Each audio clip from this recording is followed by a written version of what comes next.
नमस्ते, यहाँलाई नेपाल अनलाइन स्कुलमा स्वागत छ। आज हामी यो भिडियोमा क्लास 9 को युनिट 11 गर्न जाँदैछौँ, जसको टपिक रहेको छ describing an object or place talking about present. So let's get started. First of all, reading. Think and act. Fruit tastes the best when it is something that you have grown yourselves or taken from its natural place. Have you ever plucked an orange from an orange tree? Imagine that you were plucking an orange from a tree.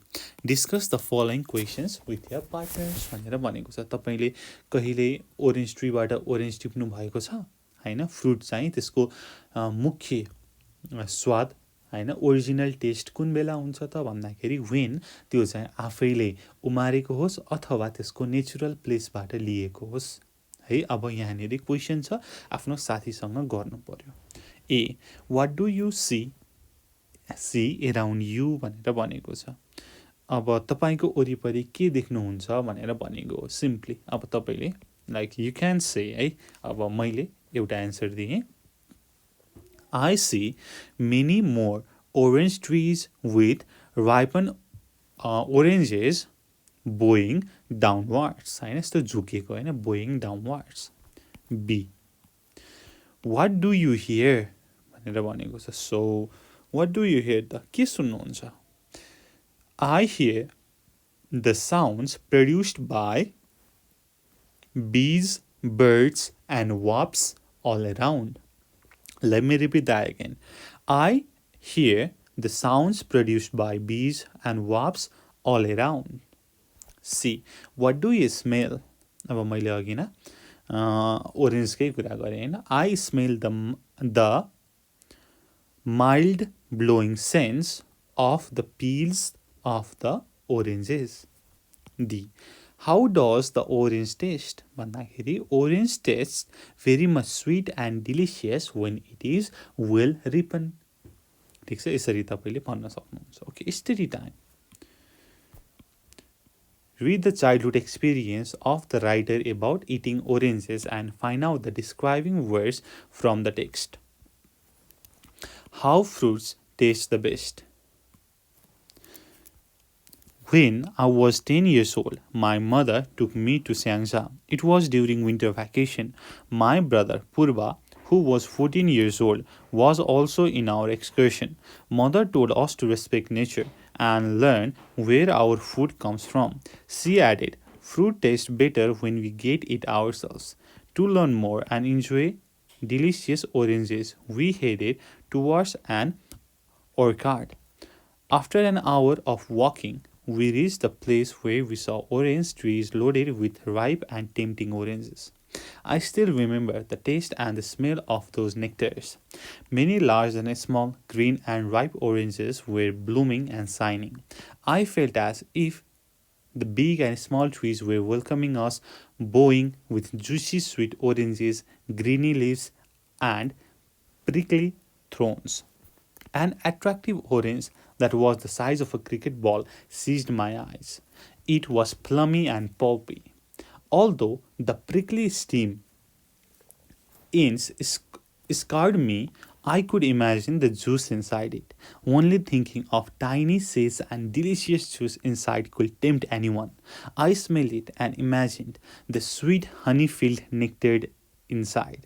Mother warned us not to pick the hard and green ones as they could be sour. If you bite, your mouth may explode in little spots of sourness, she reminded. हेर्नुस् त कति beautifully लेखेको छ।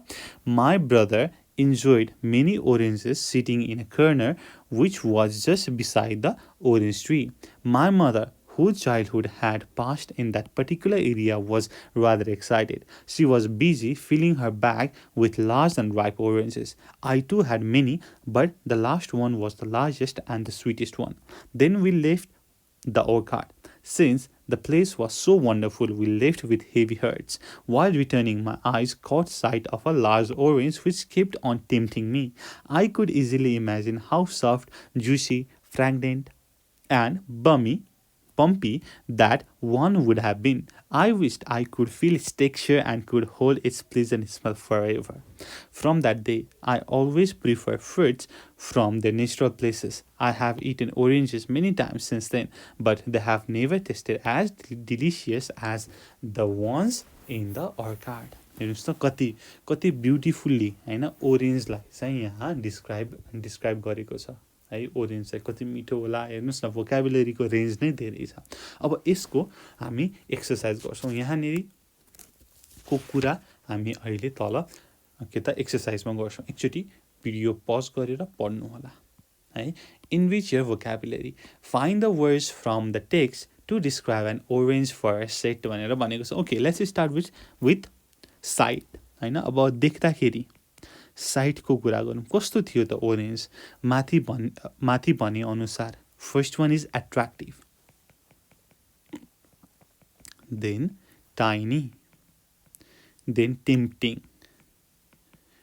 Tempting भनेको चाहिँ केही गरौँ गरौँ लाग्ने हैन, त्यसलाई चाहिँ उक्साउने टाइपकोलाई चाहिँ टेम्पटिङ भनेर भन्छ। Okay, smell. स्मेल, अब स्मेलको कुरा गर्दाखेरि प्लेजेन्ट। सबै यो वर्डहरू छ माथि टेक्स्टमै छ है। Then touch. टच यहाँनिर मैले कता कता बम्पी देखेको छु, bumpy and soft. Then last one अब taste, sour, sweet, juicy, delicious. Like त्यो त टेस्टको त यही नै दिएकै छ है त, यो चाहिँ टेस्टको कुरा भयो। Read and match. Match the nouns in column A with their suitable describing words in column B. 1. A. Orchard. What is orchard? Like, यहाँनिर कुन चाहिँ मिल्छ त? It is heaven like. B. Oranges trees. कस्तो थियो त oranges tree? कस्तो थियो? हरियो थियो हो त? होइन नि, त्यो त leaves होला। Oranges trees भनेपछि ठुलो र सानो थिए, big and small. Orange leaves के त? Green. Orange juice, honey filled nectar. Oranges, plumpy and pulpy भनेको छ। 3. Following sentences are incorrect. Read the text again and correct them. ठिक छ, एकचोटि बुझ्नु भएको छ भनेदेखि ठिक छ, बुझ्नु भएको छैन भनेदेखि read it again है त। The writer is fond of growing oranges. हो र होइन नि, उता स्याङ्जामा चाहिँ फर्स्ट टाइम गएकी थिइन्। She is fond of eating है, rather than growing भनेपछि यसलाई करेक्ट बनाएर लेख्दाखेरि the writer is fond of eating oranges. Eating oranges. B.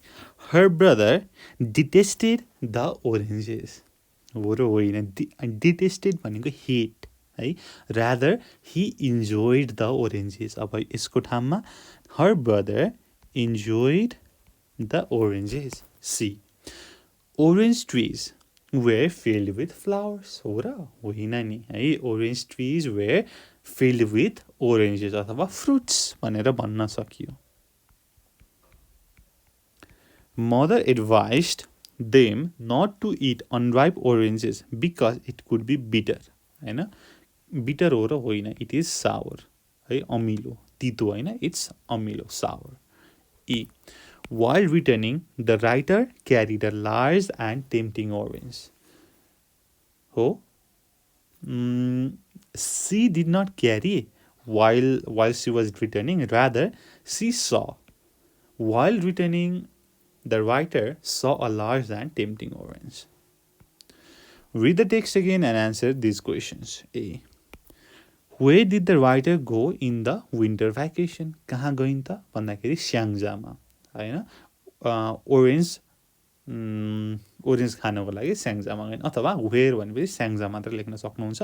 The writer went to Syangja in the winter vacation. Imagine that you were in the place. How would you describe the sight, smell, taste and texture of oranges?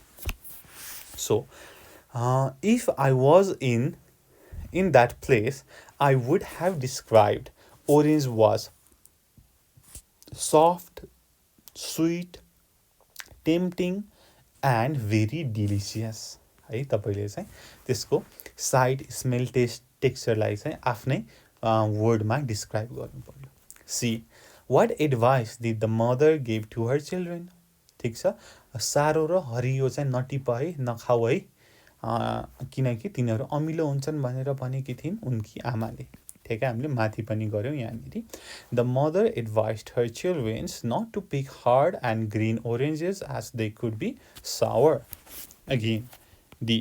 If you were the writer's brother, what would you do in the arcade? Would you do the same as he did or would you do something else? Write in detail भनेको छ okay. If I was writer's brother in the arcade, I could have been somehow different than him by climbing myself on the orange tree rather than sitting in a corner. भनेर भन्न सक्नुभयो तर orange tree चढ्दाखेरि चाहिँ you could hurt yourself हैन त्यहाँको स्पाइन्सहरूले चाहिँ you could get hurt त्यही भएर be careful E what does the writer remember all the time the writer remembers the texture nectar and the pleasant smell of the tempting oranges फेरि repeat गरेँ the writer remembers the texture nectar and the pleasant smell of tempting oranges. Okay, put into practice. Think of a famous place where you could get a specific fruits, vegetables, or food. It could be farmed, a market, or a grocery. Make notes on some of the fruit, vegetables, or food, including the taste, sight, smell, touch भनेको छ discuss in small groups okay small group भन्ने बित्तिकै यो त मैले I will leave it to you है त collect your friend 2-3 जना त्यसपछि यसको बारेमा डिस्कस गर्नु होला ओके ल let's go on to the grammar section think and act go through the reading text again and underline the sentences consisting of relative pronouns like who that which है यो चाहिँ फेरि तपाईँकै काम भयो यहाँ तलको चाहिँ म गर्छु the sentences you have underlined have relative clauses in them. Relative clauses are clauses starting with the relative pronouns who, that, which, whose, etc. They are most often used to define or identify the nouns that precede them भनेर भनेको छ अब relative pronoun भनेको के हो त who, that, which, whose है अब यी प्रनाउनहरू लाग्ने शब्द सेन्टेन्सलाई चाहिँ रिलेटिभ क्लज भनेर भनिन्छ लाइक इन सेन्टेन्स तर क्लज भनेको त छुट्टै हैन एउटा सेन्टेन्सको पार्ट मात्रै भयो क्लज भनेको चाहिँ है त अब यहाँ तल हेरौँ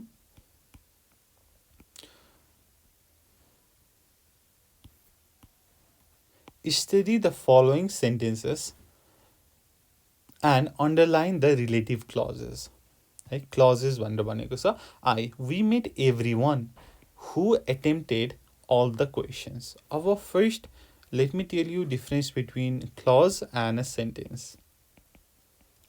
अब sentence को के हुन्छ भन्दाखेरि sentence चाहिँ complete हुन्छ COMPLET complete हुन्छ यसको एउटा आइडिया हुन्छ यसले चाहिँ एउटा मिनिङ दिएको हुन्छ ठीक छ तर क्लज को चाहिँ आइडिया हुँदैन है यसको चाहिँ कुनै आफ्नै कुनै मिनिङ हुँदैन यो चाहिँ इन्डिपेन्डेन्ट हुँदैन तर सेन्टेन्स चाहिँ इन्डिपेन्डेन्ट हुन्छ जस्तै यहाँनेरि we met everyone that we met everyone भनेपछि यसको एउटा के छ त मिनिङ छ है त्यो भनेको के हो त सेन्टेन्स भयो यो पछाडीको कुनै नभएको भए पनि यसको मात्रै पनि एउटा मिनिङ आउँथ्यो तर who attempted all the questions चाहिँ के हो त क्लज हो है यसलाई मैले who attempted all the questions मात्रै भनेको भए यसको कुनै पनि मिनिङ हुँदैन थियो सुन्ने मान्छेले बुझ्दैन थियो that means यो क्लज भयो and this is the like independent clause this is you can say independent clause यो चाहिँ dependent clause भनेर हुन्छ है त्यो चाहिँ types of sentences हरू हुन्छ kind of sentences त्यो चाहिँ we will talk later on in higher studies I he came from his hometown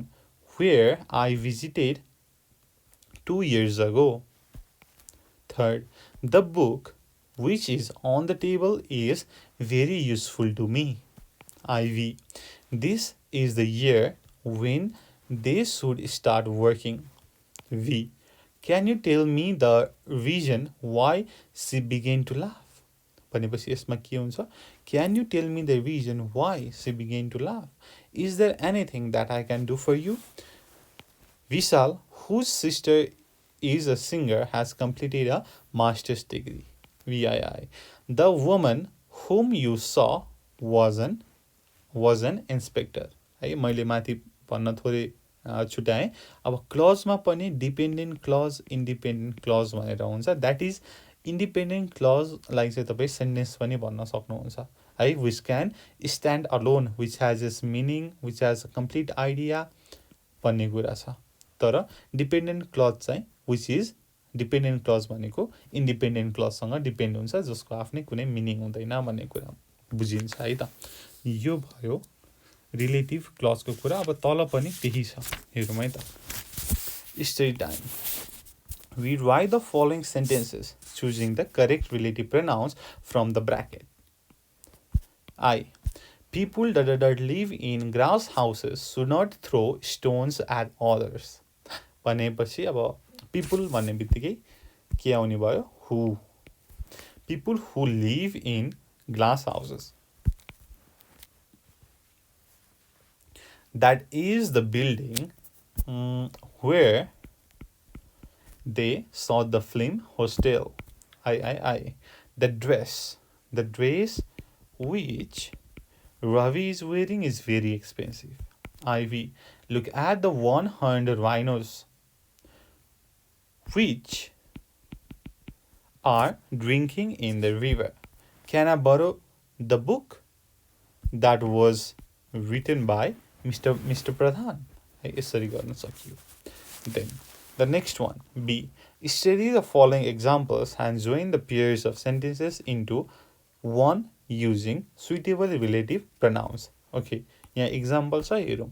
You were helping the teacher. I wanted to help her. भनेपछि you were helping the teacher whom I wanted to help. So अब तल गरौँ. I used to live in Banepa. I was born and went to school there. Okay, अब यसलाई यसरी भन्न सकियो.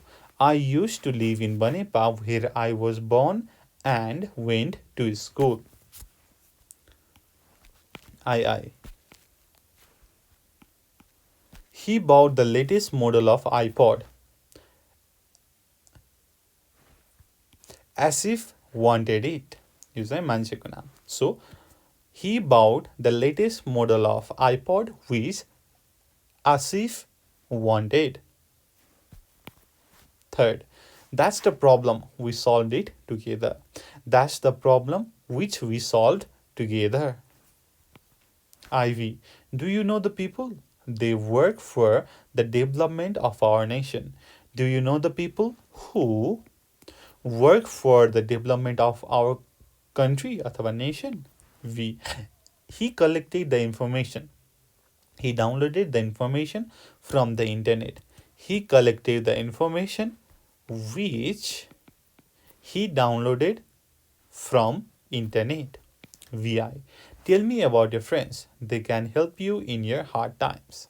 Tell me about your friend who can help you in your hard times. So, अब यो चारवटा. I will leave this to you. Either your homework, as your homework. Okay. Put into practice. Read the text again, sort out the sentences which have relative clauses and make a list of them. Then add 5 more sentences on your own in your list discussing in small groups. यसको चाहिँ अब माथि हेरौँ न. Relative pronoun आएको. Okay, here. My mother told us to respect nature and learn where our food comes from. Then, fruit tastes better when we get it ourselves. Then, we After an hour of walking, we reached the place where we saw orange trees loaded with ripe and tempting oranges. यसरी तपाईले चाहिँ relative pronoun भएको relative clause खोज्नु होला र बुझ्ने प्रयास गर्नु होला है त. Okay, speaking. अब यो भन्दा अगाडि लिसनिङ छ है. लिसनिङ चाहिँ as usual I am going to skip it र तपाईलाई if you want to do the listening to you can comment down अनि हामी तपाईको लागि त्यो भिडियो पनि लिएर आउने छौं. Speaking. Think and act. Refer back to how fruit tastes the best. Imagine what the writer looks like. Imagine her age, eyes, hair, complexion and height. Draw the picture of the writer as you imagine. Okay, यहाँनिर एउटा दिएको छ हैन यस्तो. अब मैले imagine गरे अनुसार this is the writer है. मैले एज युजुअल भन्ने गरेकै छु. I am really bad at drawing है त. यही पनि I spend about 15 minutes to draw this. Look at those pretty eyes. You know what I'm saying? हैन. So this is how I draw her. अब तपाईले चाहिँ कस्तो छ त हैन राइटर उसको चाहिँ के त भन्दाखेरि कम्प्लेक्सन भनेको चाहिँ कस्तो छ त हैन. लाइक कलर भनेर भनौं न हैन. गहुँ गोरो वर्णको भनेर भन्छ नि हो. द्याट्स द के त कम्प्लेक्सन क्या. अनि हाइट कति छ उसको, एज, आइज हैन. एज आई विल से 16 हैन. Eyes black, hair brown, complexion mild, height 5 foot है. यसरी चाहिँ तपाईले गर्न सक्नुहुन्छ है त. ओके, यो भयो मैले बनाएको. डु इट तपाईले है त कुनै. Okay, study time.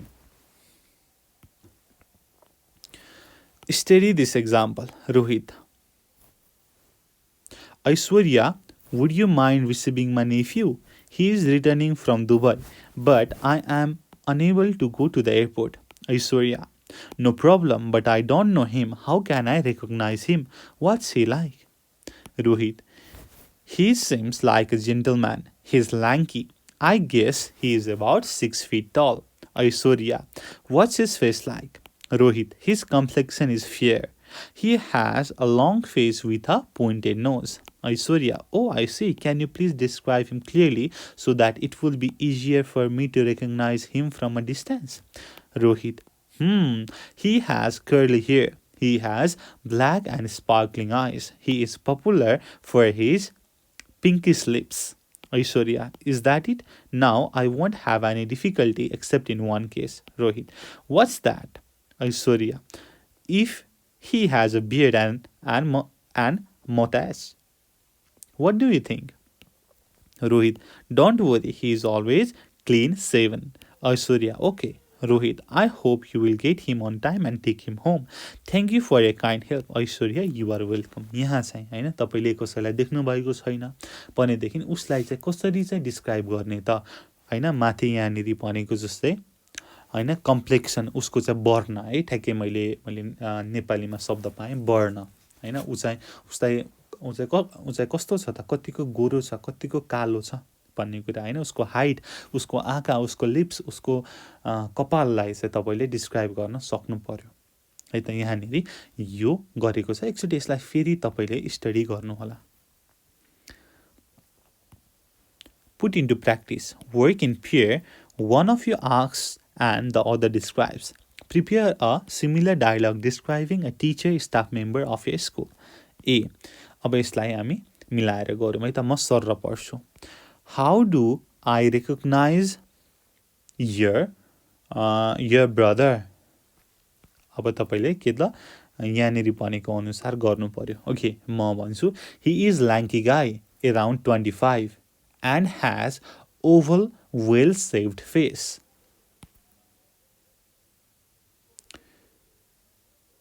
अब यहाँनिर what is your brother looks like? Sorry, what your brother looks like भनेपछि उसको हाइट, कम्प्लेक्सन, स्पेशल फिचर भन्नु पर्यो. My brother is 5 feet.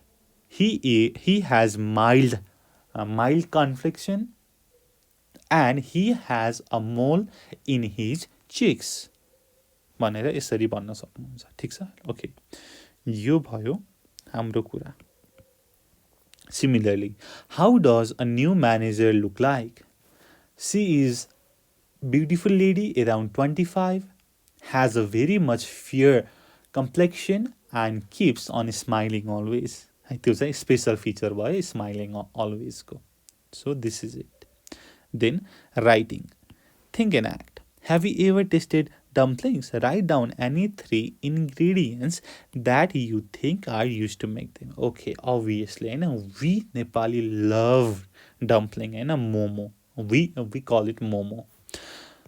Or you can say dumpling or momo, no matter, होइन. So अब मोमो भन्ने बित्तिकै भेज or नन भेज. भेजको लागि paneer, mix vegetable और अदरमा आई डोन्ट नो के हुन्छ. र नन भेजमा chicken mutton pork fish and other है. ओके, यो कुरा छ यहाँनिर. Have you tasted any dumpling? Right any 3 ingredients that you think are used to make them. Okay, first one is obviously talking about veg, paneer, then cabbage,